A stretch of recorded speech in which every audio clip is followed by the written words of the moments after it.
일기가 끝나고 뭐 연임을 하시는지 어떻게 하는지 모르겠지만 여기는 그래서 그런 쪽은 너무 잘 아실 것으로 생각이 되는데 그렇습니까? 4차 산업혁명 관련 기술들 뭐 이런 거.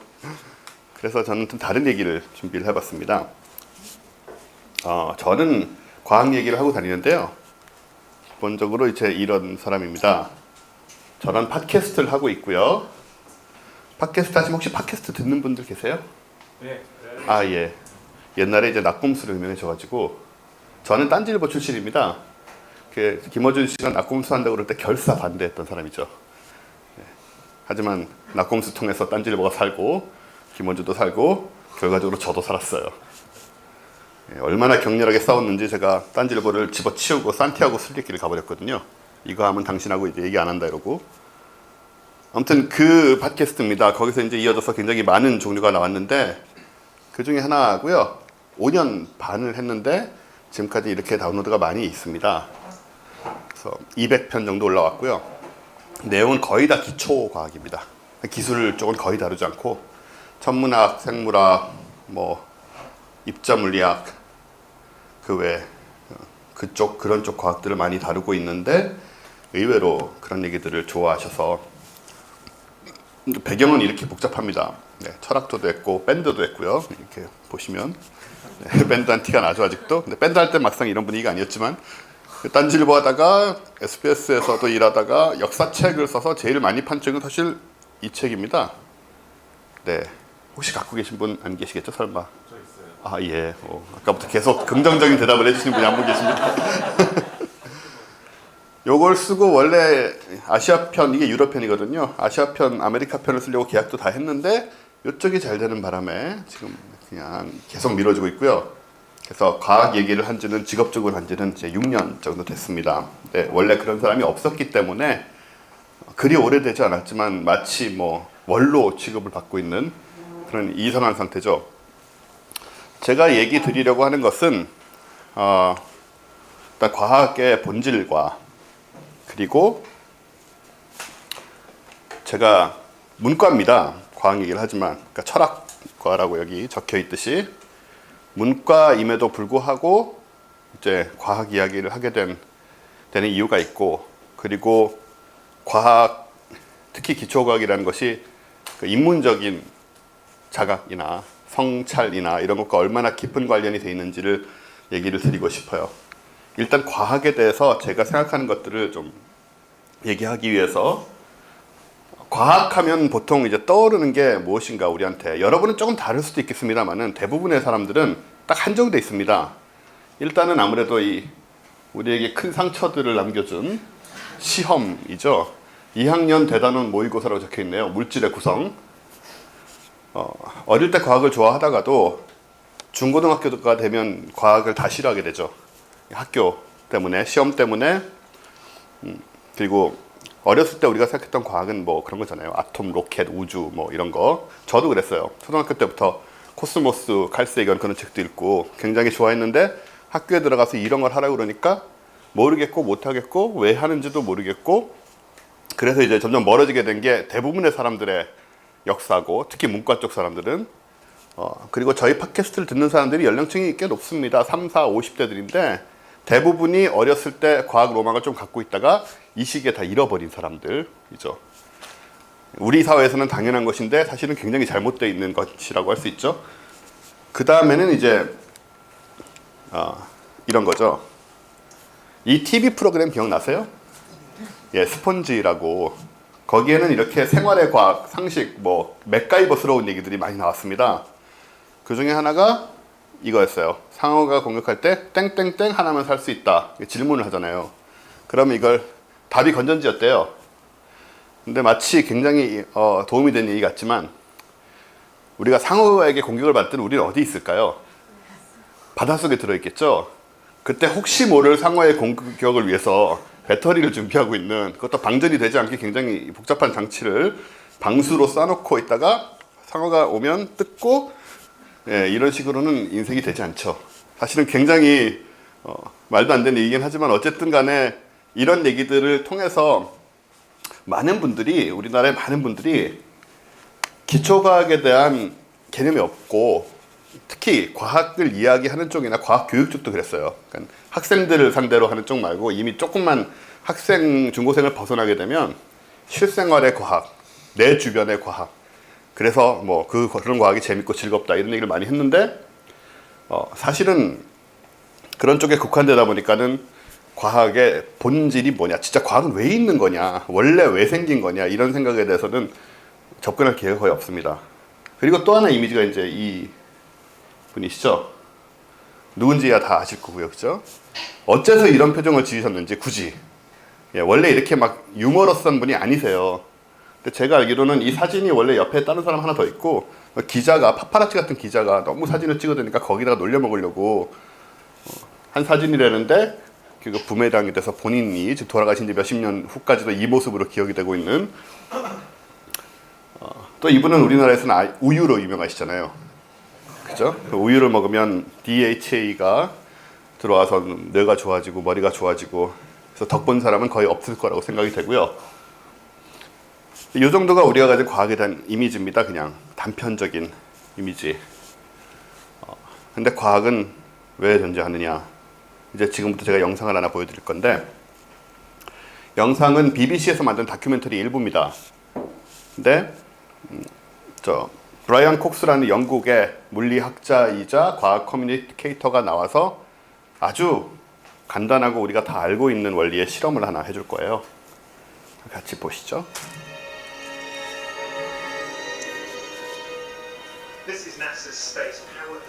여기가 어디냐면 클리블랜드라는 미국 도시에 있는 거대한 지하 공간인데 세계에서 가장 큰 진공 체인버예요. 그러니까 저 크기의 공간에서 공기를 다 뺄 수 있습니다.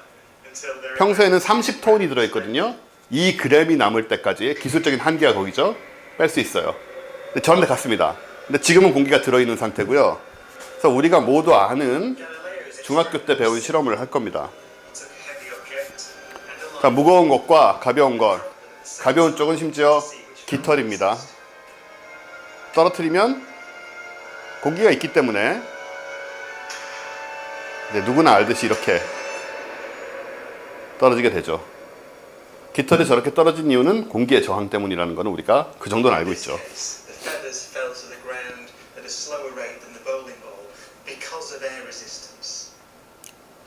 이게 이제 우리가 일상에서 겪는 상황이죠. 지금이라도 종이 같은 거 옆에서 떨어뜨리면 다 해보실 수 있습니다. 그럼 저것이 자연의 본질이냐? 글쎄요. 그래서 저기에 간 거죠. 이제 공기를 뺄 겁니다. 공기를 빼는 분위기가 마치 핵미사일이라도 쏘는 것 같은 그런 굉장한 진지함을 보여주고 있죠. 3시간 동안 공기를 빼야 돼요. 저 분위기 좀 보세요. 저렇게 심각한 분위기 막 뭐 떨리고 막 밸브 카운트다운도 하거든요 이제. 그리고 똑같은 실험을 그냥 하는 거예요.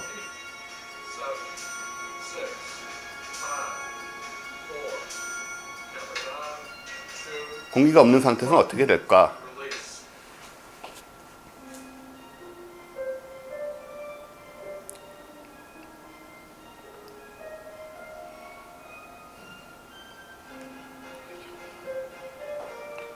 모양 하나 안 흐트러지고 똑같이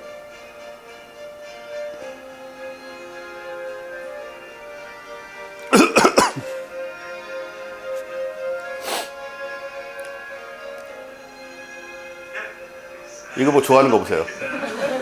물리학자잖아요. 모를 리가 없잖아요 이거를. 우와 이거 봐 똑같이 떨어진다 막 이러면서 여기 주인님이거든, 사장님이거든요. 네? 우와 막 이러고 있고 우와 이거 봐 하나도 안 움직여.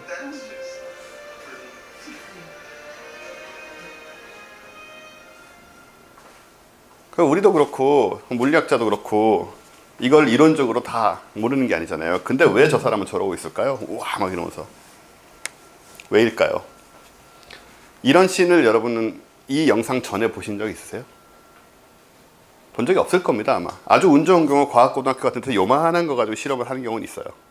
하지만 실제로 방금 두 번째 실험의 씬은 우리가 볼 기회가 전혀 없어요 지구상에서.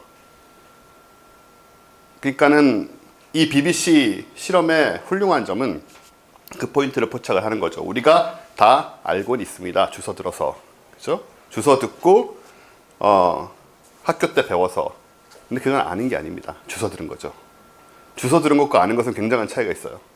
주워 들어서 그렇다고 생각을 하고 있지만, 심지어는 저 브라이언 콕스 물리학자조차도 주워 들은 거잖아요. 처음 본 거예요, 이거를. BBC는 이 시시한 실험 하나를 보여주기 위해서 미국까지 가서 저 빌리는데 한 돈 1억쯤 들지 않았겠어요? 적어도? 저 큰 데를. 그 돈을 써가면서 이 실험 하나를 하는 거예요. 제가 SBS에서 과학 다큐를 만들었거든요. 안 됩니다. 위에서 잘려요. 국장님한테 가져가서 저 BBC 저희가 실험을 하려고 하는데 아시죠? 이 실험 저 이렇게 공기 있을 때 깃털 이렇게 되고 공기 없을 때 같이 떨어지고 이거 하려고 하는데 미국에 가서 30m짜리 공간을 빌려가지고 돈 1억 5천만 원 필요한데 조인트, 예, 요즘은 안 까겠지만 옛날엔 정말로 까게 됐거든요. 조인트를 까게 되는 상황인데 영국인들은 이걸 합니다. 일단 그 BBC가 대단한 거고요. 어쨌든 중요한 것은 이것입니다. 이거를 보시면서 사람들 반응이 다양해요. 아무 느낌도 없이 보시는 분들도 있고 정말 저분들처럼 우와 뭐 이렇게 하시는 분들도 계시고 어쨌든 한 가지 포인트는 얘기 드린 대로 이거를 우리가 본 적이 없다는 겁니다. 들어서만 알고 있다는 것이고 이론으로만 알고 있다는 것이고 왜 본 적이 없느냐? 지구상에서 일어나지 않는 현상이기 때문이죠. 두 번째 현상은 항상 첫 번째 현상만 일어나게 돼 있습니다. 공기가 없는데 우리가 갈 일이 없거든요. 지구상에는 공기가 없는 데가 없습니다. 그리고 그럼 이게 왜 과학의 본질을 얘기해 주느냐? 1000년 전, 2000년 전 갈릴레오가 한 500년 전 사람이니까 그때는 이미 이걸 눈치채고 있었죠. 그들도 보지 못했겠지만 1000년 전, 2000년 전 사람들 혹은 그 이전 사람들은 적어도 동물은 세상을 인식하는 방식이 5가지 감각에 의존하는 수밖에 없었습니다. 인간도 마찬가지였고요. 그죠? 시각, 청각, 촉각, 후각, 미각. 그 외에 어떤 방식으로 바깥 세상을 우리가 알 수 있나요? 없어요. 그래서 항상 감각의 지배를 받고 있기 때문에 우리한텐 일어나는 일은 늘 첫 번째 상황이잖아요. 뭘 떨어뜨리든. 그래서 압니다. 정확하게 왠지는 모르겠지만 깃털이나 이런 걸 넓고 얇은 걸 떨어뜨리면 천천히 떨어지고 뭔가 이렇게 알차고 막 이렇게 이런 걸 떨어뜨리면 무게가 설사 같다 하더라도 빨리 떨어진다는 거를 경험으로 알고 있어요. 왜 그런지 몰랐죠. 그러다가 이제 공기가 있다는 걸 알게 됩니다. 그리고 공기의 저항이라는 걸 알게 되고 그런 과정 속에서 그러니까 그 과정은 공기가 존재한다는 것과 공기의 저항이라는 게 존재한다는 것과 이런 건 이제 과학의 영역으로 들어온 거죠. 세상이.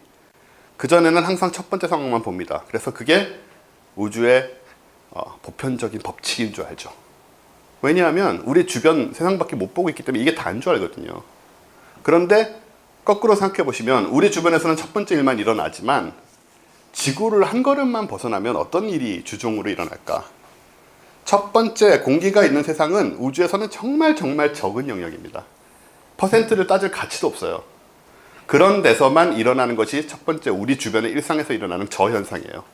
즉 우리 주변에 일어나는 것이 우리에게 익숙할 뿐이지 우주에서는 아주 특별하고 유별난 현상이고 우주에서 보편적으로 일어날 수 있는 훨씬 더 보편적으로 일어나는 현상은 두 번째 현상입니다. 근데 우리가 감각에 의존해서 지구에 묶여 사는 존재로서는 두 번째 현상이 존재한다는 걸 알 방법이 없었어요. 과학이 그걸 알아낸 겁니다. 모든 동물들은 우리뿐만 아니고 개, 고양이, 뭐 기타 등등 모든 동물들은 그 감각에 의존해 세상을 인식하고 감각이 인식하는 세상을 전부라고 알고 살아요. 인간은 그걸 벗어났습니다. 뭘로? 과학으로. 과학을 통해서 추론을 하고 이론을 세우고 그거를 계산하고 검증, 관측해서 확인하고 심지어는 이런 식으로 재현할 수도 있죠. 이제 이게 과학의 한 일입니다. 그래서 과학은 뭘 한 거였습니까? 인간을 인간으로 만든 게 과학입니다. 윤리도 아니고 철학도 아니에요. 과학이 그걸 했습니다. 가장 큰 역할은 과학이 한 거예요. 물론 저는 이제 철학을 공부한 사람이고 인문학도이기 때문에 인문학의 가치를 가소평가하지는 않습니다만은 지금까지는 과학이 가지고 있는 이 인문적인 요소, 영향력 이런 것들이 과소평가되어 온 것이죠. 그래서 아까 그런 식으로 과학을 생각해 온 겁니다. 하지만 과학이 한 가장 중요한 일은 지금의 인간을 인간으로 만든 게 과학인 거죠. 감각의 한계에서 벗어난 최초의 동물. 그래서 추상적인 외부 세계 이런 것들을 단지 상상은 얼마든지 할 수 있습니다. 상상은 옛날에 호메로스 시절에 뭐 그리스 신화 시절에도 했어요. 상상이 아니고 실제로 우주를 확인하고 그 우주가 우리가 옛날에 상상했던 신화나 전설 속에 상상했던 것보다도 더 이상한 거라는 걸 확인하고 있는 게 과학의 힘이죠. 그래서 우리한테는 대부분의 지구상의 생명들에게 꽁꽁 비밀로 숨겨있는 그 본질, 세상은 무엇이고 생명은 무엇이냐는 그걸 찾아 나가서 인류를 계속 업그레이드 시키는 게 과학입니다. 기술은 그 부산물일 뿐이에요. 기술은 굉장히 중요합니다. 여기는 기술 하시는 분들이니까 굉장히 중요하죠. 굉장히 중요하고 과학적인 발견들이나 과학적인 깨달음을 사회적으로, 경제적으로, 산업적으로, 심지어는 가치적으로 변화시키는데 기술은 정말 중요하죠. 하지만 기본적으로 기술은 그것을 이제 현실에서 적용을 시키는데 막강한 힘을 발휘하지만 과학은 실제로 그 바탕에 있는 그 본질들을 찾아 나가는 그 힘이다라는 얘기를 드린 거고요. 그래서 이제 이런 질문하고 연결을 시키면 살면서 이런 질문을 한 번도 안 하는 사람은 없습니다. 맨날 하는 사람은 드물지만 철학도 이런 사람들은 맨날 하고 있죠. 근데 백날 생각해봤자 답이 안 나옵니다. 혹시 이거 답 갖고 계신 분 계세요? 답 갖고 계신 분 저한테 가르쳐 주시면 제가 다른 강연에서 얘기하려고요. 가르쳐 드리려고 다른 강연에서. 이걸 답을 낼 수 있는 사람은 없습니다. 뭐 대충 철학자들이 매우 긴 책으로 얼기설기 뭐 이런 것이 아니겠느냐는 식으로 얘기를 한 사람들이 있을 거예요. 근데 언제나 질문으로만 존재해요. 생각해보면 그렇죠. 저도 이제 저 답을 내기 위해서 철학 전공이니까 저 답을 내기 위해서 뭐 책도 많이 읽고 여행도 많이 다니고 뭐 전 별을 별 군데 다 갔습니다. 산티아고 순례길도 가봤고 아까 말씀드린 대로 총수랑 싸우고 산티아고 순례길도 가봤고 에베레스트 베이스 캠프 5,400m도 올라가 봤고 뭐 이집트 무슨 굉장히 많이 다녔어요. 피라미드도 봤고 근데 여기에 대한 답은 일단 문제는 뭐냐면 질문이 뭔지 이해할 수가 없어요. 그죠? 이 질문 뭘 물어보는 걸까요, 이게? 그러니까 옛날에 추상적인 생각이 사랑받던 시대가 있었습니다. 사실 불과 얼마 전까지도 그래요. 추상적인 질문이 고차원적인 걸로 생각이 되고 추상적인 질문들이 뭔가 멋있거나 심지어는 의미 있는 것으로만 여겨지던 때가 있었어요. 그래서 이런 질문들을 많이들 했습니다. 근데 생각해보면 답을 낼 수 없다라는 거 이전에 질문의 의미를 알 수 없다는 한계에 빠지게 돼요. 이름을 물어보는 건 당연히 아니지 않습니까? 그죠?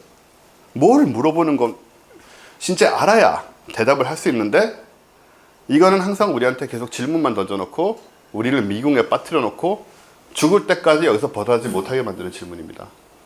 저는 그렇게 생각했어요. 적어도. 그래서 방금 말씀드린 대로 자연과학은 사실은 단순히 수학이나 복잡한 실험을 통해서 뭔가 의미를 알 수 없는 뭔가를 늘어놓는 것이 아니고 사실은 가치를 찾아가는 것이 과학이거든요. 과학자들은 그런 말을 잘 하지 않지만 그렇게 연결될 수밖에 없습니다. 그래서 이렇게 질문을 바꿔보자는 거죠. 여기서 차이는 이제 who가 what이 된 거잖아요. who라는 질문을 누구라는 질문을 던지면 거기에 직접적으로 계속 가치의 의문이 던져집니다. 나는 누구인가, 나는 그리고 영혼 이런 것들이 자꾸 떠오르게 되고 뭐 무슨 추상적인 인문적인 추상적인 얘기들이 계속 질문들이 계속 오게 되는데 이렇게 해서 저 무엇을 그냥 물질로만 생각을 하자는 거예요. 복잡한 생각하지 말고 물질로만. 그럼 우리가 웬만큼 답을 낼 수 있습니다. 왜냐하면 아까 그 질문의 인문학적 접근과 달리 과학에서는 이 무엇이라는 것에 대해서 꽤나 많은 답을 내놨거든요, 이미. 그렇기 때문에 이렇게 치환을 해서 질문을 해보면 이런 식의 질문들이 나오는 거죠, 나눠보면. 여기서 우리는 어디에서 와서, 저도 추상적인 얘기가 아니고 우리 몸의 물질을 얘기하는 겁니다, 그냥. 우리 몸을 이루는 물질은 어디에서 와서, 어디서 만들어져서 어떻게 되는가. 이런 것들을 종합하면 물질적인 정체성이 나오고 나는 누구인가라는 질문은 그 다음에 이걸 일단 생각하고 나서 하자 라는 게 되는 거죠. 그래서 이제 몇 가지 얘기를 드릴 거예요. 세상은 얼마나 큰가, 내 크기와 위치를 어느 정도 파악하기 위해서는 이걸 먼저 알아야 됩니다. 세상은 얼마나 클까. 일단 영상을 하나 보여드릴 거예요. 이 영상은 70년대에 만들어진 영상이에요. 그래서 되게 촌스럽습니다. 촌스럽지만은 우리가 지금 얘기하려고 하고 있는 것의 본질을 꽤나 잘 설명해주는 그런 영상이기 때문에 같이 보겠습니다.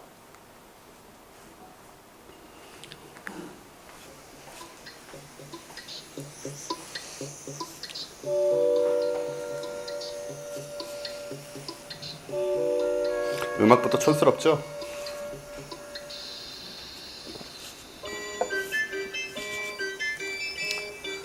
미국 시카고에 가시면 옆에 그 미시건호라고 큰 호수가 있죠. 뭘 하고 있는지는 이제 보시는 대로고요. 1m, 1m. 매 10초마다 공이 하나씩 붙는, 즉 10배씩 후퇴할 겁니다. 이게 10m고요. Our picture will center on the picnickers even after they've been lost to sight. 100 meters wide. The distance a man can run in 10 seconds. Cars crowd the highway. Powerboats lie at their docks. The colorful bleachers are Soldiers Field. This square is a kilometer wide. 1,000 meters. The distance a racing car can travel in 10 seconds. We see the 우리 생활은 대개 1km에서 10km 요 정도 공간 내에서 이루어집니다. Supersonic airplane can travel in 10 seconds. We see first the rounded end of Lake Michigan, then the whole Great Lake, 10 to the 5th meters. The distance an orbiting satellite covers in 10 seconds. Long parades of clouds, the day's weather in the Middle West.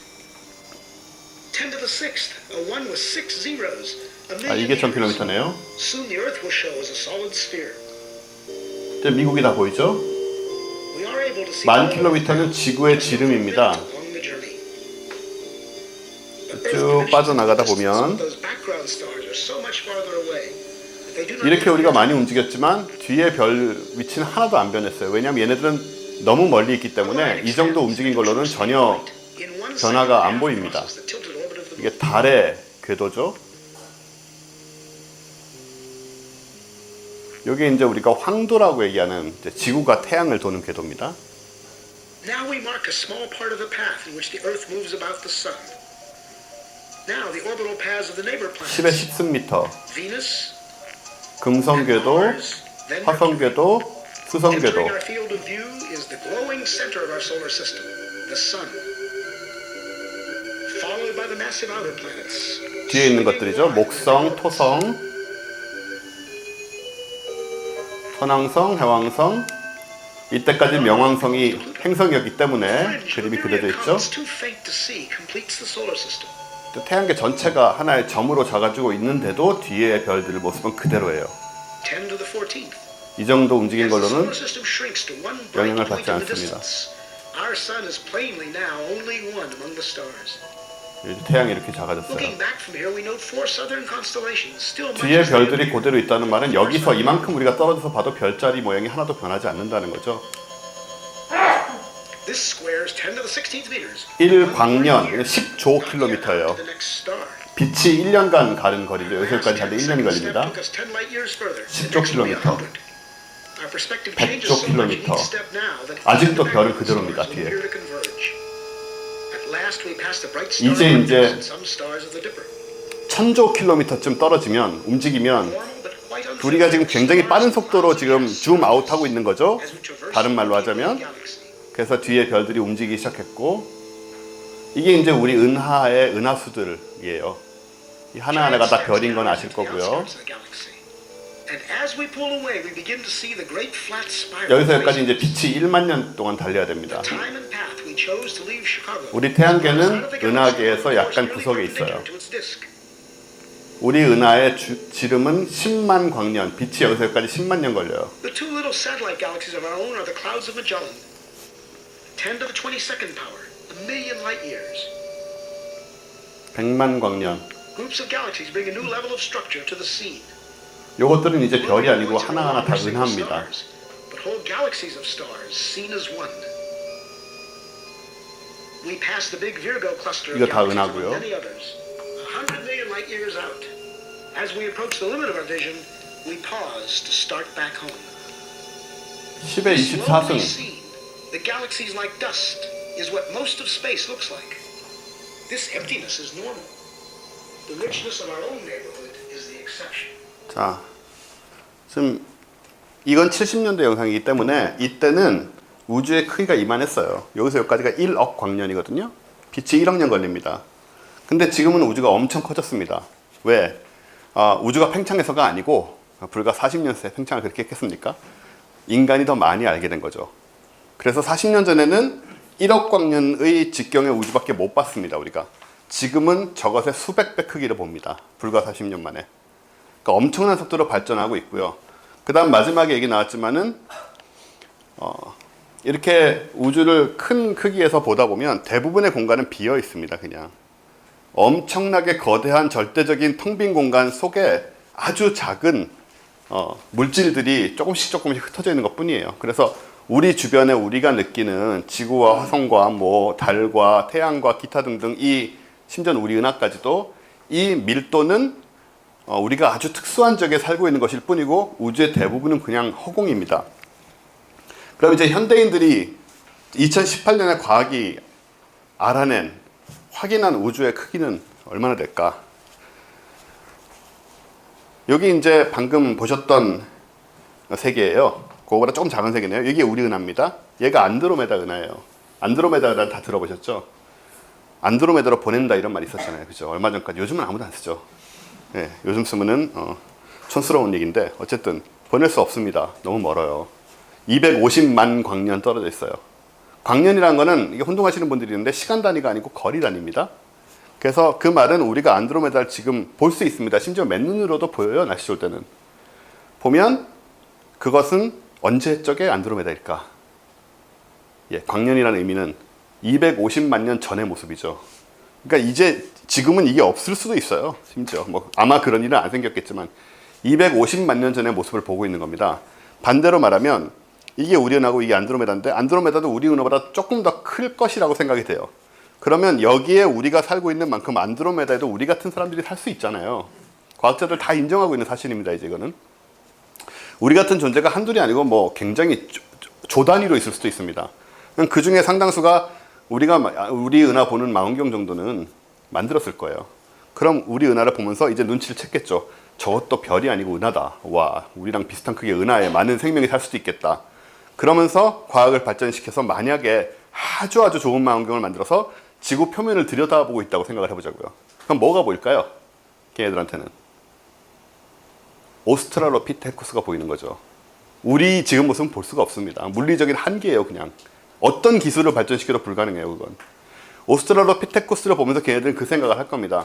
쟤를 보니까 이제 얼기설기 두 발로 걸어다니기 시작하고 뭐 나뭇가지 같은 걸로 이렇게 해서 뭐 개미도 잡고 하는 걸로 봐서 걔네들도 이제 계산을 하는 거죠.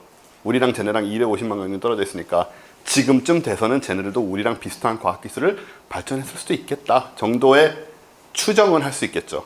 근데 거기까지입니다. 그러니까 이 거리라는 게 원체 크기 때문에 거리가 가지고 있는 만들어내는 한계도 굉장히 명확해요. 그러니까 이런 거죠. 우리가 지금이라고 말하잖아요. 여기서 제가 여기서 지금 이러면 이 순간이 어느 순간인지 다 이해하십니다. 그건 단지 우리가 가깝기 때문이에요. 안드로메다인들한테 이걸 어떻게 설명할 수 있을까요? 지금 250만 년 후에는 알게 될 텐데요. 이걸 어떻게 감지한다 한들. 그래서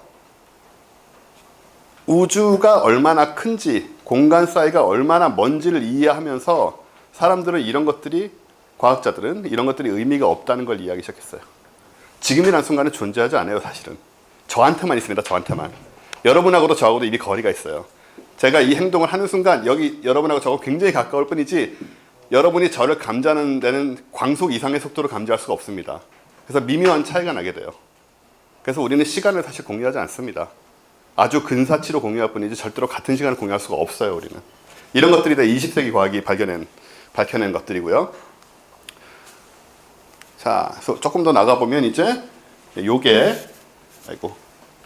이게 아까 보신 우주예요. 조금 전에 보신 1억 광년 천여자리 초은하단이라고 지금은 부릅니다. 이 천여자리 초은하단 내에는 은하가 몇만 개쯤 들어있고요. 그 다음에 은하단, 은하군 이런 건 이름에서 아실 수 있듯이 은하들이 모여있는 거겠죠.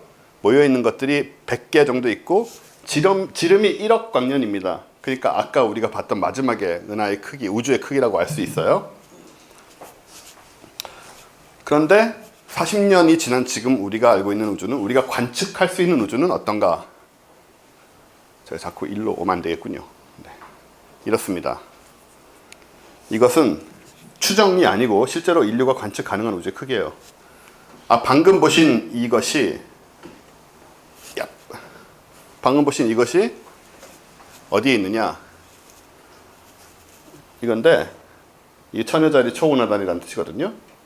이게 아니고 여기 선이 하나 있습니다. 여기 점. 요거. 그러니까 지금 우리가 관측 가능한 우주의 크기는 우리를 중심으로 사방으로 봅니다. 460억 광년씩 920억 광년이에요. 그러니까 빛이 여기서 여기까지 가는데 920억 년, 즉 우주의 나이의 7배가 더 걸립니다. 이걸 인류가 보고 있다고요, 지금 크기를. 이거를 인류가 확실하게 확인한 상태. 이거보다 훨씬 더 클 거예요, 사실 우주는. 그러면 우주 안에는 무엇이 있을까? 별이란 것은 천문학에서는 태양 같은 것만을 얘기합니다. 스스로 불타는 거. 지구는 별이 아닙니다. 시에서는 별이에요, 지구도. 만화에서는 별이지만 천문학에서는 지구는 행성입니다. 별은 다 태양같이 스스로 핵융합으로 불타는 것만이 별입니다. 그런 별이 우리 은하에는 한 몇 개 정도 있을까요? 추정. 혹시 들어보신 분 안 계신가요? 우리 은하나 대부분의 은하에 태양 같은 별은 1000억 개에서 4000억 개 정도 있습니다. 그리고 그 1000억 개에서 4000억 개쯤 되는 별들이 대부분 1개에서 10개 사이에 행성을 거느리고 있어요. 그러니까 우리 은하 안에만 행성이 1조에서 1000억에서 1조 개 가까이 있다라는 식으로 조 단위로 생각할 수 있는 많은 수의 행성이 우리 은하에만 있을 겁니다. 그리고 우리 은하 같은 은하는 우리가 관측 가능한 이 우주 안에 몇 개나 있을까? 그것도 추정이 가능해요. 다 계산을 했습니다. 저 안에 한 2년 전까지만 해도 정설은 1000억 개에서 4000억 개가 또 있다 였어요. 그런데 요즘은 조 단위가 넘어갈 거라는 계산이 또 나오고 있습니다. 그래서 2조 개 정도 될 거라는 얘기도 있어요. 그러면은 매우 보수적으로 잡아서 은하 안에 별이 1000억 개 있고 그 별 1000억 개가 있는 은하가 우리가 알고 있는 우주 안에 또 1000억 개 있다면 1000억 곱하기 1000억이죠. 1000억 곱하기 1000억의 태양이 저 하늘에 있습니다. 그리고 그 1000억 곱하기 1000억 곱하기 1 혹은 1에서 10의 행성이 있겠죠. 그게 우리가 인류가 밝혀내놓은 지금 우주의 크기인데 아까도 말씀드렸다시피 그것은 지금 말씀드린 것은 별과 행성과 이런 것들의 수를 말씀드린 거고 공간으로 따지면 대부분이 비어있기 때문에 방금 말씀드린 그걸 다 곱해봤자 우주 전체 5%도 안 됩니다. 95%는 텅 빈 공간, 에너지로만 차 있어요. 에너지장으로만. 이렇게 큰 우주에 우리가 살고 있어요. 중요한 건 뭐냐면 이게 환타지나 지어내는 얘기가 아니고 우리 현실이에요. 우리 현실인데 우리가 몰랐던 것뿐입니다. 왜냐하면 우리가 짐승이었으니까요. 오감에만 의존하는 것을 우린 짐승이라고 부릅니다. 짐승은 항상 그렇게 살아왔어요. 왜냐하면 생존을 위해서 유전자를 다음 세대에 퍼뜨리는 게 유일한 존재의 목적이었던 거거든요. 우리 모두가. 인류의 단계에 와서만 그게 바뀌기 시작했습니다. 그래서 우리가 알아낸 것은 세상이 이렇다는 거예요. 이건 어디 멀리 있는 떨어진 세상이 아니고 우리가 속해 있는 세상을 얘기하는 겁니다. 지금 우린 이런 데 속해 있어요. 근데 이게 끝이 아닙니다. 최근 노벨 물리학상의 강력한 후보 중에 하나로 오르고 있는 다중우주론이에요. 이런 건 옛날에는 SF 같은 얘기였지만 지금은 완전히 다 완전 주류 과학이에요. 그래서 이런 거는 지금 관측으로 증명이 제대로 되면 바로 그 다음에 바로 노벨상 받는 그런 주제거든요. 재작년에도 받을 뻔했습니다. 이 다중우주론에 따르면 우리 우주 같은 아까 그런 우주가 많아야 됩니다. 근데 우리 우주랑 똑같지는 않을 거예요. 뭐 물리 법칙도 다를 수가 있고요. 굉장히 비슷할 수도 있고 그건 알 수 없습니다. 저런 우주가 몇 개가 있어야 되느냐 그러면 계산에 따르면 이만큼 있어야 됩니다. 이게 10의 500제곱이거든요. 제가 공을 열심히 500개를 맞춰 쓴 거예요. 정확하지는 않을 수 있어요. 왜냐면 10에 500승하고 쓰면은 쉽지만 아까 첫 번째 영상 보신 것처럼 때로 그 숫자는 안 와닿잖아요. 10에 500승이란 거는. 그래서 얼마나 큰 수인지 제가 열심히 썼어요. 다 하나하나. 근데 아무리 생각해도 500개가 안 될 것 같은 생각 좀 드는데 중간에 착각을 하지 않았나 싶긴 한데 어쨌든 간에 10에 500승입니다. 이게 10에 500승계의 아까 크기의 우주가 널려 있는 것이 세상입니다. 그 속에서 우리 살고 있어요. 옛날 생각해 보십시오. 옛날에 5,000년 전에 혹은 10,000년 전에 농사 짓고 이렇게 막 시골에서 이러던 혹은 네안데르탈인 이런 사람들한테는 세상에서 가장 큰 게 뭐였을까요? 그들이 보기에 세상에서 가장 큰 건 뭐였을까요? 태양 아닙니다. 태양 작아 보이잖아요. 심지어 중세에도 태양의 크기가 뭐 한 이 정도라고 생각한 계산한 그런 사람도 있어요. 태양에는 다른 크게 보이지 않습니다. 그래서 안 큰 줄 알아요. 그때 인류에게 가장 큰 것은 자기 동네의 큰 산입니다. 산. 자기 동네에 보이는 가장 큰 산이 그게 세상에 제일 큰 거예요. 그래서 그걸 넘어가 보면 더 큰 산이 있을 수도 있지만 대부분의 경우는 그 산의 영역에서 살아갔습니다. 왜냐하면 걸어가려면 너무 멀고 대부분의 경우 우리는 말 탈 줄도 몰랐어요. 말 타고 어쩌고 한 것도 불과 뭐 5,000년, 10,000년 안에서지 그 이전에는 인간은 걸어다니고 뛰어다니는 것 외에는 아무것도 할 수 없었어요. 그들이 사는 세상, 그들에게 가장 큰 세상은 산입니다. 근데 지금 우리가 알아낸 것은 이거예요.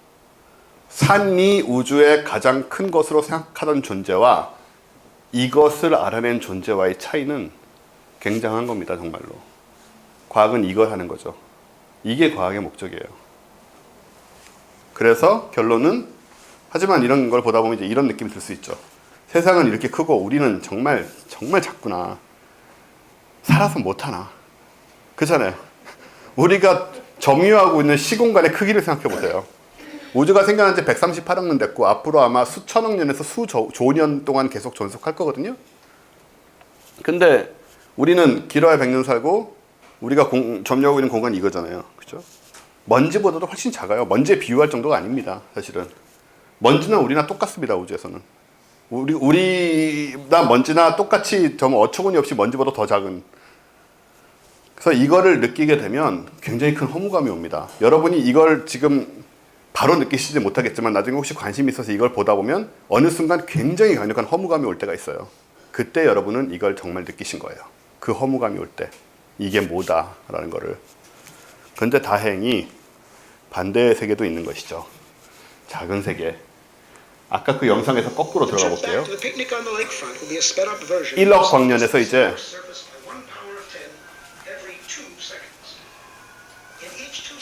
이제 2초마다 훅훅 돌아갈 겁니다.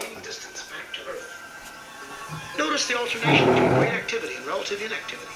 A rhythm that will continue all the way into our next goal, a proton in the nucleus of a carbon atom beneath the skin on the hand of the sleeping man at the picnic.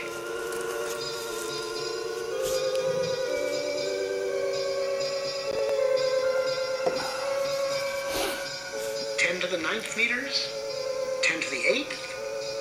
네, 결국은 아까 그 상태로 돌아가겠죠? 6, 5, 4, 3, 2, 1. We are back at our starting point. We slow up at 1 meter, 10 to the 0 power.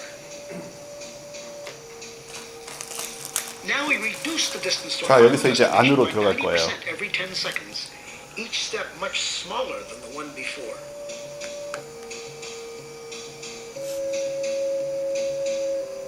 At 10 to the minus 2, 1/100th of a meter, 1 centimeter, we approach the surface of the 피부가 man. 아무리 좋아도 이 크기로 가면 다 이렇게 됩니다. 피부는. In a few seconds, we'll be entering the skin, 1mm crossing layer after layer from the outermost dead cells into a tiny 이제 blood vessel 세포들, within. 각질들, 죽은 각질들 이런 것들이죠. Skin layers vanish in turn. 근데 그 안으로 들어가면 Nerve cells, felty 이제 collagen, 세포들이 나타나기 시작하겠죠. the capillary containing 매우 red 큰 blood 세포 하나가 cells 금방 and 보입니다. fluid 얘가 백혈구예요. 큽니다. 들어오는 세균 이런 것 좀 잡아먹는. among its vital organelles, 전사하죠. the porous wall of the cell 그리고 모든 nucleus 세포에는 더 깊이 들어가면 항상 어떤 세포에나 마찬가지로 DNA란 것이 있습니다. 이중 나선으로 되어 있다고 이렇게 스프링처럼 생겼죠? 이 DNA에 우리의 모든 유전 정보가 다 들어있어요. 즉 설계도입니다. 이게 재밌는 거는 모든 세포에 다 있어요. 우리 몸의 설계도가 저기서 우리의 성격부터 육체적 특성에 이르기까지 모든 게 다 나옵니다. 그리고 우리 몸의 많은 부분이 탄소로 이루어져 있거든요. 사실은 우리는 산소나 이런 거 익숙하지만 몸의 상당 부분, 가장 중요한 부분은 탄소입니다. 그래서 이제 쭉 들어가다 보면은 탄소 원자를 향해 가게 돼요.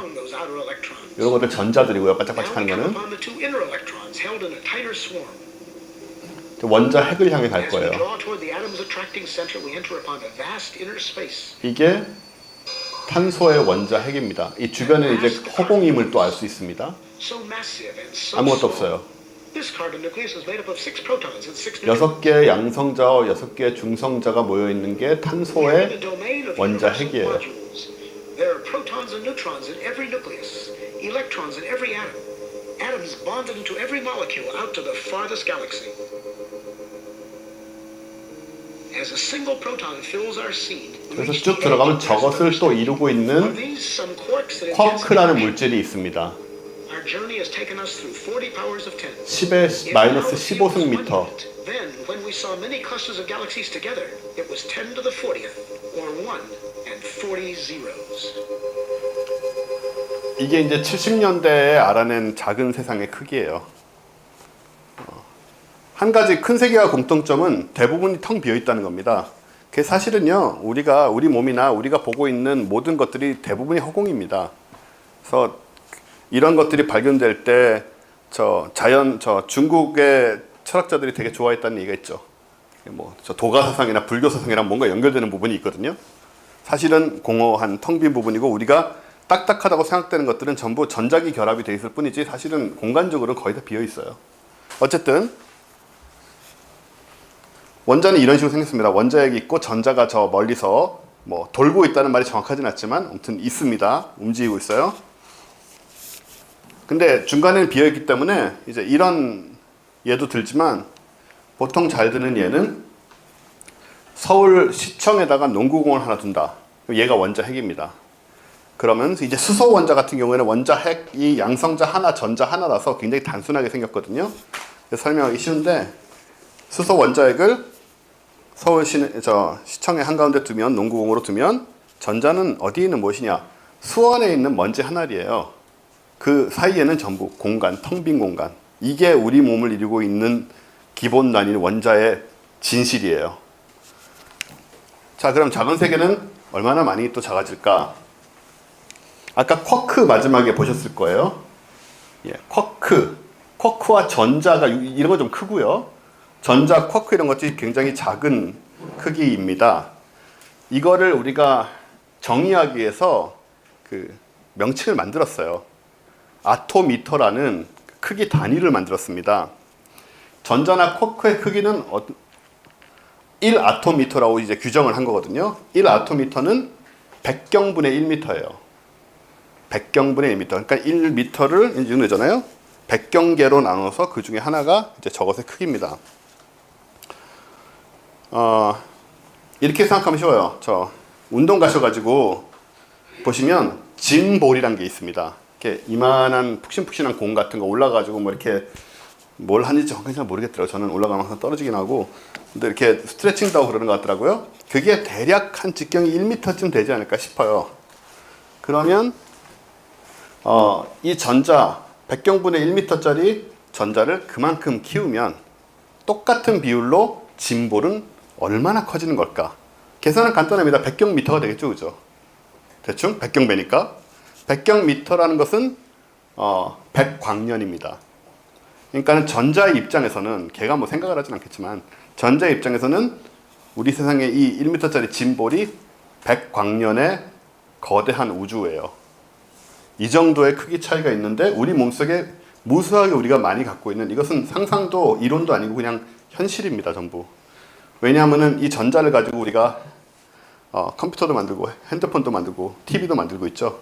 실제로 굉장히 많이 응용하고 있잖아요. 그 전자란 것의 본질은 이제 이런 것이죠.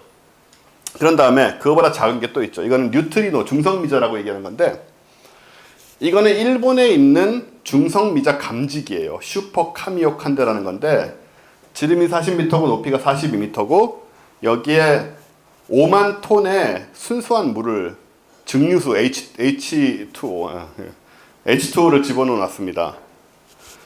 이 깊이 1km의 폐광을 고쳐가지고 이걸 만들어 놨어요. 이 하나하나는 500만 원짜리 감지기예요. 이걸 가지고 대체 뭘 하겠다는 거냐? 뉴트리노라는 것은 너무 작아서 제가 방금 전에 이 영상으로 이 화면을 넘긴 다음에 이 얘기를 시작한 이후 여러분의 머리 위를 지금 10조 개쯤 지나갔어요. 뉴트리노가. 근데 아프신 분 없잖아요. 큰일이죠, 그러면? 왜냐하면 너무 작아서 지나가면서 여러분 몸에 어떤 원자 뭐 이런 거에도 안 부딪히고 지나가는 거예요. 전자니 원자니 그냥 주변을 다 통과해 버립니다. 그래서 우리를 통과한 직후에 지구를 다 뚫고 거의 광속으로 지구를 다 뚫고 이미 저만큼 갔습니다. 얘가 얘기하는 동안 아마 지구 달 거리에 아마 한 30배 정도 지금 가 있을 거예요. 이런 것이 우리 몸을 지나가고 있어요, 계속. 근데 원래는 이론적으로 나온 거죠. 확인을 해야 되잖아요. 그걸 위해서 이걸 만든 거거든요. 인간이 어떤 짓을 하고 있느냐? 이걸 만들어 가지고 뉴트리노는 대부분 다 통과하기 때문에 저기 지금 지하 1km 있다고 그랬잖아요. 다른 입자들은 저기까지 잘 못 옵니다. 부딪혀서 뭐 땅에 부딪히고 어디 부딪히고 해서 이렇게 산란되고 없어져요. 근데 뉴트리노는 여기까지 아주 쉽게 도달을 하죠. 그래서 대부분의 다른 쓸데없는 잡음이 걸러지는 데다가 물이 굉장히 많이 들어있으니까, 물은 뭘로 만들어져 있습니까? 물은 수소와 산소로 되어 있잖아요. H2O, 그죠? 수소와 산소로 되어 있습니다. 원체 많이 떨어지다 보니까 어쩌다 가끔씩 저 물 분자에 부딪히는 놈이 있는 거예요. 원체 많다 보니까. 그러면 아주 미세한 빛을 냅니다. 그러면 그 미세한 빛을 이 수만 개의 500만 원짜리 저 감지기 중에 몇 개가 포착을 하는 거예요. 그런 식으로 모아서 그걸 계산해서 질량과 뭐 기타 등등 해가지고 이게 뭐다 하는 걸 확인할 수 있는 거죠. 그래서 저게 노벨상을 줬습니다, 여러분한테. 이렇게 비싸지도 않아요. 몇 천억이면 지어요. 지난 정권에서 23조를 강에다가 쏟아부었잖아요. 네, 그 돈이면 우리 과학자들 어떻게 얘기하는 줄 아세요? 그 돈이면 화성을 3번을 가고요. 우리가 자체 개발해서 화성을 3번, 5번 갈 수 있고, 우리가 미국이 했다라고 말하는 우주과학의 개발의 대부분을 할 수 있었어요. 23조였으면. 이런 거는 껌입니다, 완전히. 그러니까 미칠 노릇이죠. 그게 얼마나 큰 돈인지 잘 못 느끼시는 분들이 많단 말이죠. 그럼 이제 이 방금 본 뉴트리노의 크기는 얼마냐? 아까 100경분의 1m에 100만분의 1이에요. 그러면 얘를 진볼만큼 키우면 진볼은 얼마나 커지냐? 1억 광년이 됩니다. 아까 천여짜리 초은하단 40년 전 우주의 크기만큼 커져요. 그러니까 1m라면 우리랑 뭐 지금 이 관점에서는 대충 비슷한 크기잖아요, 그죠? 네. 그러니까는 우리가 살고 있는 세상에 비해서 이 중성미자 뉴트리노가 살고 있는 세상은 1억 배 작은 세상이에요. 1억 배가 아니죠. 1억 광년이니까. 네. 1억 곱하기 10조 킬로미터 배 작은, 1억 곱하기 10조 배 작은 세상에 애들 존재하는 거죠. 그걸 인간이 찾아냈습니다. 그리고 아마 우주에서 가장 작은 것은 이것일 거라고 생각이 돼요. 촉근이라는 것입니다. 촉근 이론이라고 들어보신 적 있으세요? 촉근 이론이란 거는 우주에서 가장 작은 근본이 되는 걸 찾아내기 위한 학문입니다. 그리고 굉장히 많이 정립이 돼 있긴 해요. 물론 아직도 반대가 많긴 합니다만은. 근데 어쨌든 촉근 이론에 따르면 우주는 이렇게 진동하는 끈으로 돼 있어요. 원자도 아니고, 원자나 이런 거 전자니 방금 말씀드린 뉴트리노 인원이 뭐니 사실 다 이겁니다. 이게 어떻게 진동하느냐에 따라서 다른 모습을 띌 뿐이래요. 이거는 아까 좀 전에 100경분의 1에 100만분의 1 뒤에다가 공을 11개 더 붙여야 됩니다. 그 분의 1이 되는 거죠. 그래서 우리 얘를 진볼만큼 키우면, 진볼은 아까 참 신기하게도 아까 제가 보여드린 우주의 크기 있죠? 920억 광년. 한 그 정도가 돼요. 그럼 대충 우리가 어느 정도 크기와 위치에 있는지 알 수 있습니다. 우리는 아까 그 광대한 우주와 이 가장 작은 세계 사이에 대략 중간쯤에 있습니다. 그게 우리가 점유하고 있는 세상이에요. 그래서 세상은 이렇게 작고 우리는 이렇게 큽니다. 그러니까 허무할 필요 없다는 거죠. 허무하려면 제가 허무해야죠, 그죠? 네, 우리는 굉장히 커요, 사실은. 제가 보통 2시간 얘기를 하는데 여기는 1시간밖에 못 하기 때문에 저 얼마 만에 끝내야 되나요? 보통. 예. 그러면 중간에 복잡한 얘기 좀 건너뛰고요.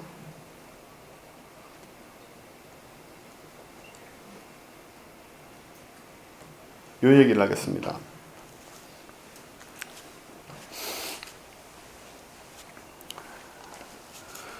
우리 몸을 이루고 있는 물질들, 예, 여기 이제 이 그림에는 우리가 상상할 수 있는 온갖 게 다 그려져 있어요. 옛날에 심내에서부터 시작해가지고 이런 로봇에 이르기까지 이런 거를 이제 사람들은 삼라만상이란 말로 표현을 하죠. 존재하는 모든 것, 그렇게 얘기할 수 있을 텐데, 우리를 포함해서 우리가 쓰고 사랑하고 미워하고 버리고 하는 그 모든 것들은 어디에서 왔느냐, 그걸 이루고 있는 물질을 얘기하는 겁니다. 일단 우리 몸에는 뭐가 많으냐? 수소가 굉장히 많아요. 수소 어디 있을까요, 우리 몸에? 수소. 우리 몸의 70%를 차지하는 건 뭐다? 그죠? 물은 뭘로 이루어져 있다? 수소와 산소. H2O잖아요, 그죠? 그렇기 때문에 사실 우리 몸에 수소가 굉장히 많습니다. 산소도 굉장히 많고요. 탄소, 아까 말씀드린 대로 탄소가 굉장히 많습니다. 그리고 탄소가 탄수화물, 단백질, 지방이 다 탄소예요. 그래서 우리 몸은, 지구상의 모든 생명체의 몸은 탄소를 통해서만 열량을 얻을 수가 있어요. 그래서 왜 보통 3대 영양소라고 말하는 게 그거잖아요. 그거 외에는 비타민 같은 거 백날 먹어봤자 열량은 못 얻거든요. 그 세 개는 탄소, 유기물이라고 우리가 얘기하는 것들이죠. 우린 그렇게 만들어졌습니다. 그리고 그 외에도 굉장히 많은 물질들이 있죠. 아이언이라던가, 마그네슘, 그죠? 그리고 엽산, 이런 것도 굉장히 많잖아요. 우리 몸에 필요하다는 거, 철분, 오만 것들이 있는데 그 모든 것들이 따지고 보면 다 원자예요, 그죠? 물질이고 금속이기도 하고. 다 어디서 왔을까요? 부모님에서 왔을까요? 네, 부모님한테서 1차 왔죠, 아기 때. 부모님은 그 물질을 다 어디서 받았을까? 그 부모님한테서. 네, 이런 식으로 쭉 거슬러 올라가면은 어딘가에 이제 종착점이 있습니다. 그리고 우리 몸도 지금도 부모님한테서 다 받은 게 아니죠. 부모님한테서 받은 다음에 그 다음부터는 먹었잖아요, 뭔가를. 먹어가지고 에너지를 얻어서 만든 몸이에요. 부모님한테서 태어나가지고 태어난 상태로 그냥 있으면 다 죽잖아요. 뭔가를 계속 섭취를 했습니다. 그래서 다른 원자를 취득을 한 거죠, 한마디로. 수소는 어디서 만들어졌느냐? 우리 몸에 굉장히 많은 부분을 차지하고 있는 수소는 전부 빅뱅 때 생긴 겁니다. 우주가 생길 때. 우주가 생길 때. 그 얘기는요, 우주가 생길 때 138억 년 전에 생긴 수소를 여러분 몸이 아직도 갖고 있다는 얘기예요, 그대로. 이게 없어지고 그 다음에 다른 수소가 어떻게 이렇게 합성돼 생겨나고 이런 게 아니고 그냥 그때가 끝이에요, 수소는. 그 이후로 만들어진 적이 없어요. 138억 년 전에 그 유물을 여러분이 전부 다 갖고 있습니다. 그 상태 그대로, 그 입자를 그대로 갖고 있어요. 그럼 수소 외에 나머지 물질은 전부 별에서 나옵니다, 별에서.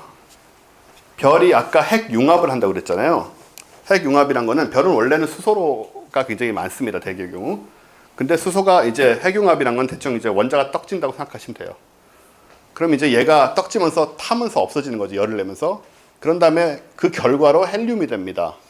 헬륨이 또 떡져서 없어지면 그 탄 결과로 탄소가 돼요. 그 다음에 네온이 되고 산소가 되고 규소가 되고 철이 되고 이런 식이에요. 점점 무거운 원소를 향해서 갑니다. 옛날에 주기율표 배우신 적 있죠? 우라늄은 굉장히 무겁고 수소는 가장 가볍잖아요. 수소 이후에 수소와 헬륨은 빅뱅 때 조금 생겼고요. 이것들 이후에 나머지 원소들은 전부 별에서 생기는데, 저렇게 별이 태워서 저 물질을 만들어내고 나중에 별이 죽습니다. 뻥 터져요, 죽을 땐. 태양도 마찬가지가 될 거예요. 50억 년쯤 후에. 걱정하실 필요 없습니다. 그러니까 50억 년 후에 적색 거성이라는 게 되면서 안에 요 물질을 다 만들어 놓고 있다가 이걸 이제 우주에 흩뿌리죠. 흩뿌리게 되면 저 물질들이 드디어 우주 공간에 이제 왔다 갔다 이제 날아다니게 되는 거예요. 그럼 우리가 어디서 왔는지 생각해 볼 수 있습니다. 일단 수소는 빅뱅에서 왔다 치고, 나머지 물질들, 우리 몸속에 있는 이 물질들을 가지려면 우리가 얘가 있어야 되는데, 근데 우리 태양은 있잖아요, 지금. 우리 태양에서 받은 건 아니네요. 우리 태양은 아직 안 죽었단 말이에요. 저 물질들 안 내놨다고요, 아직. 그럼 어디서 받았을까요? 어떻게 생각해야 될까요? 우리 태양 이전에 이 지역에 태양이 하나 더 있었던 거죠. 우리 태양 전에 우리한테 이 몸을 다 만들어준 원소를 가진 태양이 있었던 겁니다. 이거 그냥 팩트예요. 그게 아니면 우리가 존재할 수가 없기 때문에. 50억 년, 우리 태양이 46억 년 전 생겼다고 하잖아요. 그 전에 있었습니다. 그리고 모르죠. 어쩌면 그 전에 태양 주변에도 행성이 있었을 수도 있고요. 어쩌면 생명이 있었을 수도 있어요. 그건 뭐 확인할 방법이 없습니다. 그런 거는. 확인할 수 있는 것은 태양이 있었다는 겁니다. 그리고 걔가 죽었다는 거예요. 걔가 내놓은 물질들로 우리가 생겨났거든요. 아니면 우리가 이 물질을 받을 재간이 없습니다. 여기서. 왜냐하면 우주 초기에는 정말 수소밖에 없었어요. 별들이, 첫 번째 별이, 우주의 첫 번째 별이 생겨나고 별들이 죽어가면서 우리가 알고 있는 이 모든 주기율포상의 물질이 나오는 겁니다. 그래서 우리 몸이 만들어진 거거든요. 이거를 별과 물질의 순환이라고 해요. 처음에 이제 수소에 의해서 첫 번째 별이 생겼겠죠? 그 다음에 별이 내부에서 아까 같이 열과 압력으로 원소들을 만들어낸 다음에 얘가 죽습니다. 그럼 행성상 성운이라는 것이 돼가지고 퍼져요. 그런 다음에 알맹이는 이렇게 백색 외상이라는 걸로 이렇게 남고요. 나머지 부분들이 다시 모여가지고 몇 천만 년, 몇 억 년이 지나면 또 새로운 별을 형성해서 또 이렇게 계속 반복을 하는 거죠. 큰 별로 가면 초신성이라는 게 되고, 초신성은 훨씬 더 큰 폭발을 일으키기 때문에 훨씬 더 압력도 높고 온도도 높아요. 그래서 철보다도 훨씬 무거운, 예를 들어서 여러분이 금리를 하고 있다. 그 금리는 전부 초신성에서 나온 거예요. 이 우주 이 근처 어딘가에 초신성이 하나 터진 거죠. 혹은 많이. 여러분이 은 귀걸이를 하고 있다. 전부 초신성에서 100% 초신성에서 나온 겁니다. 아니면 만들어질 수가 없어요. 금, 은, 무거운 것들, 납 이런 것들 전부 초신성에서만 나올 수 있어요. 그러니까 우리 몸의 물질들은 별에서 왔습니다. 그게 답이에요. 그냥 우주 빅뱅과 별에서 온 물질들로 우리는 이루어져 있고 그대로 그 물질을 갖다 쓰고 있고요. 우리가 죽은 다음에 어떻게 될까요? 똑같죠. 우리가 죽은 다음에 썩는다고 하지만 썩는 거는 원자가 분해되는 게 아닙니다. 그죠? 땅에서 예를 들어서 묻는다. 그러면 박테리아들이 뭐 이것저것 가져가겠죠. 가져가지만 우리 몸의 원소들은 걔네들 속에서 계속 있고 지구 안에서 계속 순환을 하고 있습니다. 어디론가 가서. 그렇게 50억 년이 흘러갈 거예요. 근데 50억 년 후에 태양이 얘가 돼서 이 정도가 되면 지구를 삼켜버립니다. 그럼 지구상에 떠돌고 있던 우리 몸의 원소들이 결국은 얘한테 삼켜지겠죠. 그런 다음에 이렇게 됩니다. 다시 퍼져요. 얘가 터지면서 그것까지 다시 다 퍼뜨려서 결국은 다음번 별을 만들 때 재료가 되는 거죠. 우리 몸의 물질들이. 그래서 우리 몸의 물질들은 별에서 와서 별로 가는 거예요. 말 그대로. 이것은 천문학에서는 매우 잘 정리되어 있는 그냥 기본적인 사고방식입니다. 이런 일은 늘 일어나고 있고요. 이게 이제 우리가 찍은 거거든요. 실제로. 아기별 HF142527인데 얘가 아까 그 행성상 성운 물질들이 모여서 이제 그 별, 태양계 같은 이런 행성계를 구축하고 있는 상태예요. 얘가 태양이고 얘가 이제 앞으로 행성들이 될 겁니다. 지구, 화성, 목성 같은. 얘는 지금 생긴 지 얼마 안 돼서 나이는 한 300만 살에 불과해요. 우주에서 300만 년은 뭐 시간도 아니기 때문에 근데 얘가 꽤나 긴 시간이 지나고 나면 우리 태양계 같은 존재가 돼서 아마 여기서 생명도 생겨날 수 있고 그렇겠죠. 이런 게 우주엔 널렸고 인류가 관측하고 있는 것만도 엄청나게 많습니다. 지금. 그러니까 우리가 여기까지 와 있다는 거죠. 그래서 우리뿐만 아니고 우리가 쓰고 있는 여기 앉아있는 책상, 의자, 지구 전체에 이르기까지 그 모든 것이 전부 별에서 받은 물질을 가지고 빌려 쓰다가 별로 돌려주는 것입니다. 이런 식으로 우주는 수천억 년, 수조 년 동안 순환할 거예요. 그래서 새로 생겨나는 것은 있지만 사라지는 것은 없습니다. 중간에 얘기를 많이 떠버렸어요. 시간이 없어가지고. 네. 처음에 질문이 이런 거였습니다. 다 얘기하지 못했지만 이런 질문이었죠.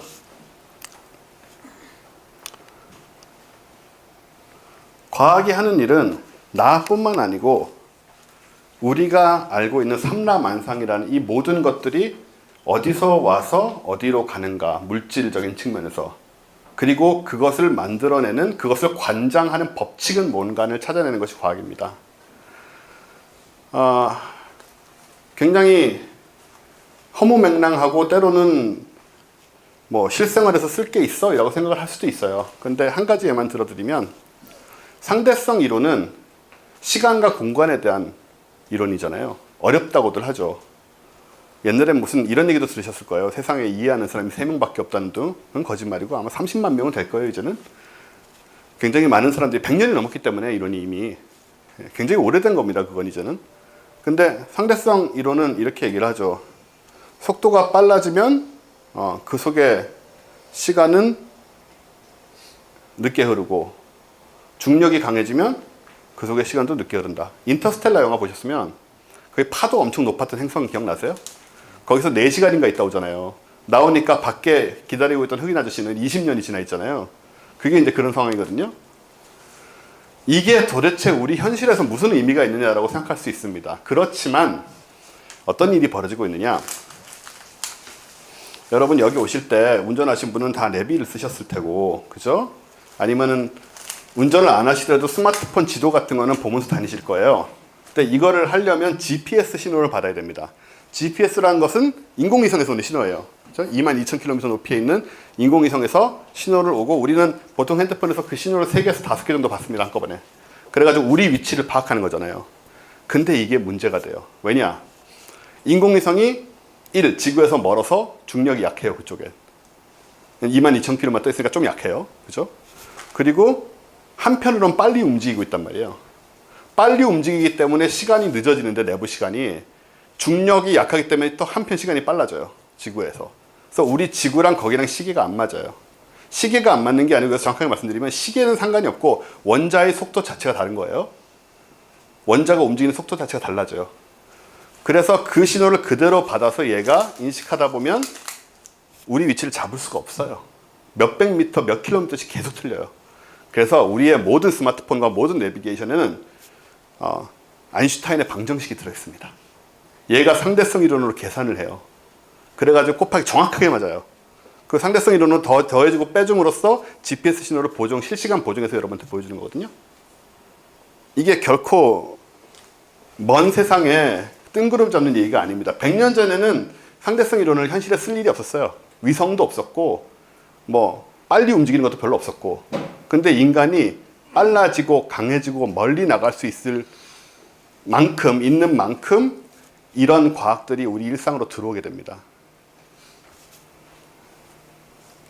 자, 여기에 대한 대답은 제가 드릴 수 있는 게 아니에요. 이것은 우리가 과학으로 알 수 있습니다. 꽤나. 아직도 물론 더 알아야 되지만 꽤나 알 수 있습니다. 이것은 저는 이렇게 얘기하고 싶은 거죠. 여기에 대한 답을 그래서 우린 이거다라고 말할 수는 없는 거지만 자연과학에 대한 이해와 자연과학이 해석하고 있는 세상에 대한 이해를 한 상태에서 나의 존재를 질문하는 것과 그렇지 않은 상태에서 나의 존재를 질문하는 것은 굉장히 다른 것이다 라고 저는 얘기하고 싶어요. 제가 철학 전공이었는데 대학교 다닐 때 철학에서 우주론이나 이런 거 다 합니다. 그죠? 칸트가 우주를 어떻게 얘기했다, 헤겔이 뭐라고 얘기했다, 막스가 뭐라고 얘기했다, 세상은 뭐다, 유물론 이런 거 다 해요.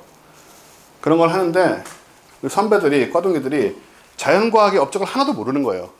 자연과학은 이미 관측 실험을 통해서 다 밝혀내고 거의 움직일 수 없는 사실을 거의 다 밝혀내놨는데 철학과에서는 우리끼리 말장난을 하고 있는 겁니다. 좀 나쁘게 말하면.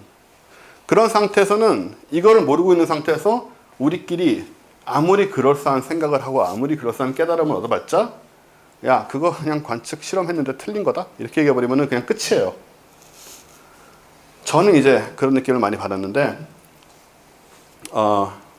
그래서 제가 항상 말씀드리는 것은 과학, 기술들이 밝혀내고 있는 세상이 사실은 많은 분들이 그런 얘기를 합니다. 과학기술의 비인간화 이런 얘기하고 요즘 4차 산업혁명 때문에 직업을 잃는다 이런 걱정도 하지만 사실은 과학이야말로 이걸 찾아내기 위한 가장 정확한 길입니다. 왜냐하면 종교라든가 철학이라든가 온갖 걸로도 이 방향으로 갈 수는 있지만 아무도 옳다고 확신할 수가 없어요. 내가 옳다고 생각해도 남을 이해시킬 수가 없습니다. 과학은 그걸 하는 학문이거든요. 과학은 모든 사람들이 실험을 통해서 재현할 수 있는 거를 내세우거든요. 내가 했는데 이렇게 되면 네가 했어도 해야 돼. 내가 했는데 되지만 난 이걸 믿어. 라고 한다고 해서 쟤한테서도 그게 사실이 되는 건 아니죠. 그래서 지금까지 다른 것들이 하고 있던 역할들을 이제는 과학이 하는 게 맞다고 생각해요. 그러다 보면 이 답을 내게 될 것이다. 인류는 저 답에 점점 가까워지게 될 것이다. 그렇게 생각을 합니다. 마지막으로 제가 좀 서둘러서 얘기를 하고 있어요. 시간이 없어요. 보통 2시간짜리 얘기인데요. 지금 많이 빼먹고 그래서 얼마나 지금 제대로 전달이 됐는지 잘 모르겠습니다만은 과학은 처음에 보여드린 것과 마찬가지로 과학은 이거다라는 얘기를 한번 더 드릴게요. 이게 허블 딥필드라는 사진입니다. 이건 허블 망원경이라고 있어요. 우주에 떠 있는 인공위성인데 망원경입니다. 이미 미국은 20년 전에 그걸 띄워놨어요. 이제는 거의 고장나가지고 멈춰야 될 상황입니다. 걔가 찍은 사진이에요. 이 하나하나는 무엇일까요? 딱 보기에도 별이 아니고 은하입니다. 얘는 아주 깊은 우주를 이렇게 찍었어요. 딥필드란 말대로. 그래서 아까 이 은하 하나에 별이 1000억 개에서 4000억 개씩 있다고 말씀드렸잖아요. 지금 다 잘 보이진 않지만 이 사진 하나에 은하가 한 5000개쯤 찍혀 있어요. 그럼 우리는 지금 얼마나 많은 별을 보고 있을까? 계산해보면 뭐 5000 곱하기 1000억이 되겠죠. 그죠? 그 별들을 보고 있습니다. 그럼 이 속에 얼마나 많은 행성이 있을까? 대충 그 이상 정도의 행성이 있겠죠. 5000 곱하기 1000억 이상의 행성이 있겠죠. 그러면 여기서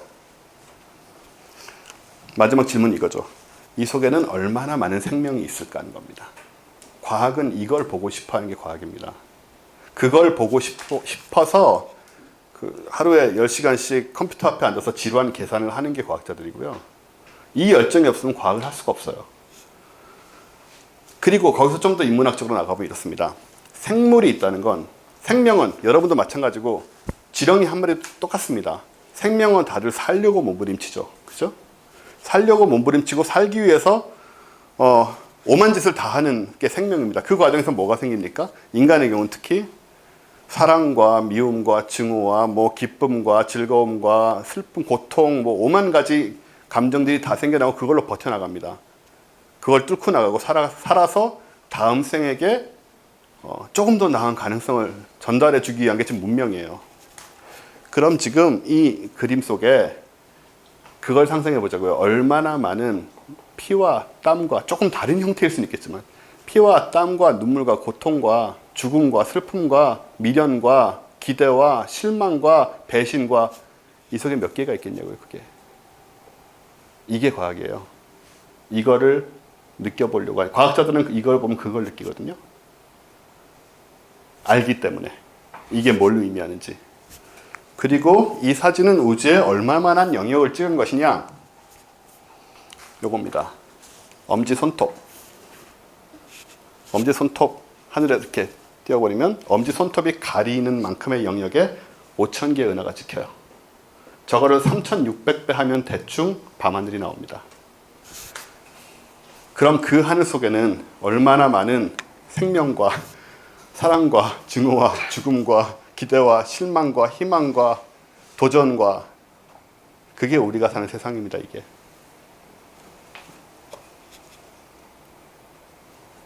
과학은 일단 단순한 정보나 지식 기술이 아닙니다. 물론 저것들이기도 하죠. 저것들이 다가 아니란 얘기죠. 그보다는 합리적으로 단순한 믿음이나 나는 이렇게 느껴 이런 게 아니고 합리적으로 주변과 나, 저건 그냥 합치면 세상이 될 겁니다. 주변과 나를 이해하는 정교한 방법론입니다. 지금까지 나온 것 중에 가장 정교하고 믿을 만한 신용이 가는 방법론이죠. 그리고 이 세상 자체가 방금 보여드린 것들을 얼마나 느끼셨는지 모르겠지만 존재할 수 없을 정도로 허황될 정도로 크고 허황될 정도로 작고 어처구니 없는 법칙들로 운영되고 있어요. 세상은. 우리가 한정된 존재이기 때문에 우리 주변에서 그것을 극히 일부밖에 못 감지할 뿐입니다. 근데 과학은 그걸 깨닫게 만들어주죠. 그래서 세상 자체가 놀라운 기적이라는 것을 깨닫게 만드는 경이감의 원천이고 그 다음에 계속 강조했듯이 우리를 인간으로 존재하도록 만드는 동물의 한계를 넘어서게 만든 그런 세계관이 과학입니다. 그래서 과학에서 이해를 통해서 우리는 기술을 발전시키고 우주에도 나가고 뭐 병도 고치겠죠. 하지만 한편으로는 우리가 존재하는 이유가 무엇인지 그런 것들을 찾아내는 힘도 결국 과학이 주게 될 거고요. 그리고 우리가 우주에서 아주 작은 존재지만 한편으로 굉장히 큰 존재라는 것도 매우 객관적으로 확인이 되어 있는 사항입니다. 그런 속에서